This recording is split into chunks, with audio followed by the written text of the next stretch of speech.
So digital products is what I've been teaching you guys, ebook. A lot of my students started here, ebook or audiobook. And then as they develop skills and confidence, right? I understand guys, kung wala pa po kayong confidence masyado, that is okay. Normal po yun. Dahil you're new into this business. What do you expect? Right? Hindi naman po pwedeng alam mo na agad to.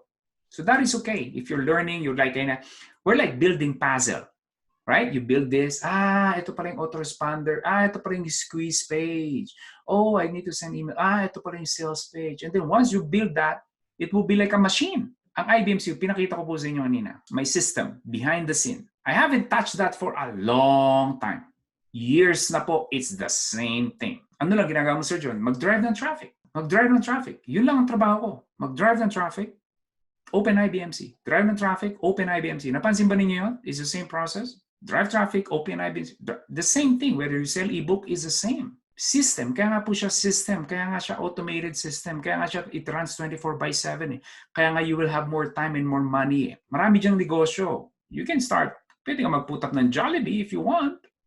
Mag-franchise ka ng Jollibee. Now, I'm not sure how many hours of work you can make a lot of money maybe, but how many hours? I don't know. So, ebook, audiobook. And then of course, after that, magkakaroon tayo ng video courses. Again, this is completely up to you if you want to go in this route, right? Video courses, and then of course, meron diyang coaching program like IBMC and all. And then of course, meron consulting. Regardless po kung ano ang ibenta ninyo, the system is the same. Some student of mine, after nilang magbenta ng ebook, dumiretso na ang consulting. Natuto siya ng marketing, ng Facebook and all. Now, he helps small businesses. I have a student, nagsimula siya sa video courses. Kumita siya ng maganda, tsaka lang siya nag-release ng ebook.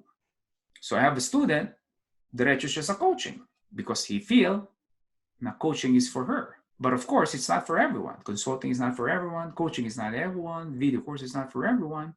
So the common denominator is ebook. Because sa ebook, you can outsource someone. Hindi naman lahat pwedeng mag-consult. ayaw mag-consulting. Yung iba, ayaw mag-coach. But you want to make more money. Okay. Then ebook is the best way for you. Okay? Because these are products. Mapansin po ninyo, products po to. Ito po kasi, yung the top two naman, these are services. Services na to eh. This one, it needs more of your time.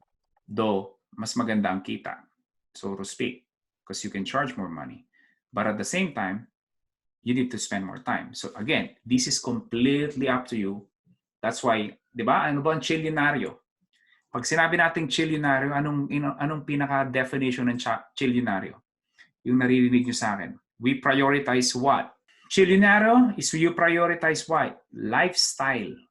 Prioritize lifestyle over profits. Kasi marami po dyan nagtuturo sa negosyo, focus nila, pera. May Ferrari tayo, malaking bahay, magagaganon pa ng pera, pakikita tayong kapal ng pera. That's okay. There's nothing really wrong with that. But for me, priority is lifestyle. How many hours you want to work? Where do you spend? Kaya yung iba, wala na silang hobbies eh. Because naging busy na sila sa buhay, sa trabaho, kung meron silang isa pang negosyo, pagpapalaki sa anak, minsan nalimutan na nila yung sarili nila eh. What makes you happy? There's nothing wrong if you think about yourself. There's nothing wrong if you pamper yourself.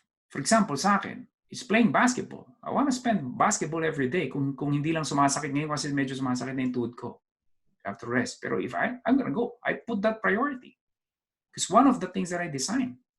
Another thing is I want to take a nap in the afternoon. Not 1 hour. That's not a nap. 20 to 30 minutes nap. That's it. Another thing that I'd realized for me is I love to work early morning. Kaya pagdating ng afternoon, ng lunch, pretty much wala na ako. Except sa mga ganito webinar, which I love. Kaya the word retirement is really for employees who are sick and tired of their jobs. Because if you love what you do, kaya nga chilyonaryo eh. That means you love you do, chill ka lang. If you love what you do, why are you going to retire? Unless siguro dumating yung time na yung bosses ko medyo paus-paus na. Yeah, maybe. But why would I stop doing this? I have a student that gonna message me, gonna thank me, how much their life has changed. And I believe many of you will be the same thing. They're gonna come to me someday, gonna message me, Sir John, thank you for everything that you shared. You changed my life. Dating OFW, gonna message me, Sir John, thank you. Nakauwi na ako. Minsan naman, meron siyang special child. Gusto niya lang maalagaan yung anak niya kasi nga special child eh. Sir Cheng, sir, thank you. Ngayon, I can work from home. I can take care of my special child. Sir John, thank you. Nakabayad na po kami ng mga utang. Dati puro kami utang. Sir John, thank you. Ngayon, proud na yung asawa ko sa akin. Minsan, hindi pera eh. Alam mo yun? IBMC is way more than ebook, guys. The reason we start business, the reason you want to become a trillionaire is more than just money. Money is just means to an end. That is not the end. It just means to an end. How are you going to feel, my friend? Kung meron kang asawa and he's so proud of you because of what you have done, what you have accomplished. Na hindi mo siya napapabayaan financially and you have more time with your family, with your kids. How would you gonna feel pag yung magulang mo, they see you succeed? Your parents are so happy for you. There is no monetary equivalent.